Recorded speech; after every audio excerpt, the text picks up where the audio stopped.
દેવર્ષિઓ, મહર્ષિઓ, બ્રહ્મર્ષિઓ, તપસ્વીઓ, સાધુ સંતો આ બધા જ ત્યાં યજ્ઞમાં બિરાજમાન હતા.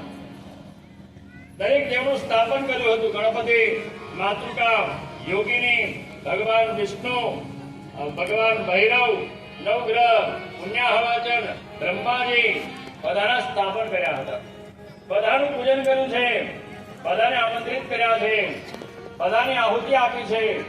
પરંતુ મા સતીએ યજ્ઞ મંડપમાં મહાદેવનું સ્થાપન ન જોયું, મહાદેવનું પૂજન ન જોયું, મહાદેવને આહુતિ ન અપાઈ, મહાદેવને આમંત્રણ ન હતું.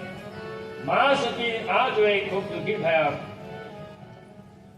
અને મા સતી પોતાના પિતા દક્ષ પ્રજાપતિ પાસે ગયા અને કીધું, પિતાશ્રી, તમે મારા સ્વામી મહાદેવનું અપમાન કર્યું છે, એનું પરિણામ તમારે ભોગવવું પડશે.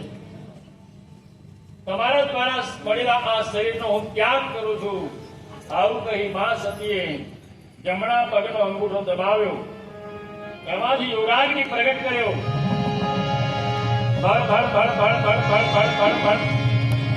યોગાગ્નિ પ્રગટ થયો.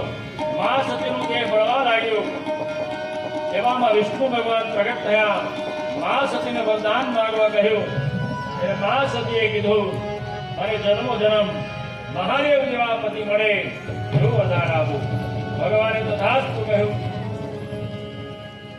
નારદજી પણ ત્યાં હતા. નારદજી સીધા કૈલાસ પહોંચ્યા.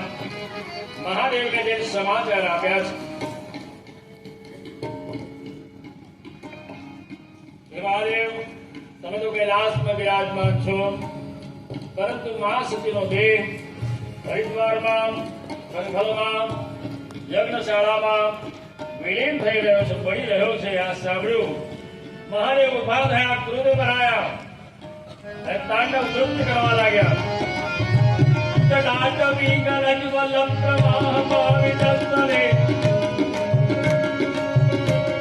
તટાટવી ગરજ વલ્લભ પ્રવાહ પાવિતસ્તરે, ગરજ્યનમ તલંગતા ભુજંગ તુંગમાલિકા.